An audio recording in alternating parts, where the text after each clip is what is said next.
ጌታችን አላህ ከሚገለጽባቸው ከሆኑ ባህሪያቶች መካከል ሁለተኛው አሐዳዊነት ነው። ማለትም አላህ አንድ ነው፣ በጌትነቱ አጋር የለውም ማለት ነው። ኢማም አቡ ሐኒፋ አላህ ይዘንላቸውና አላህ አንድ ነው ሲባል በቁጥር መልክ ሳይሆን ይልቁን በጌትነቱ አጋር የለም በሚል ትርጉም ነው ይላሉ። በቁጥር አንድ የሆነ ነገር መከፋፈልንና መበታተንን ይቀበላል። መከፋፈልንና መበታተንን የሚቀበለው ነገር ደግሞ አካል ነው። ጌታችን አላሁ ሱብሓነሁ ወተዓላ ደግሞ አካል አይደለም። በእጃችን መንካት መዳሰስ የምንችል የሆነ አካልም አይደለም። በእጃችን ለመንካት መዳሰስ የምንችል የሆነ አካልም አይደለም። ከአካልነት የላቀና የተጠራራ ሆነ ጌታ ነው።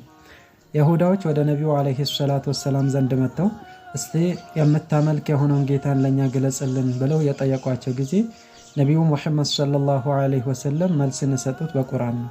እሱም እንዲህ የሚል ነበረ፣ ቁል ሁወላሁ አሐድ። አላህ አላቸው ያ ሙሐመድ ሆይ ብለህ በላቸው እኔ የማመልከው ሆነ ጌታ አላህ አንድ ነው ብለህ በላቸው አለ።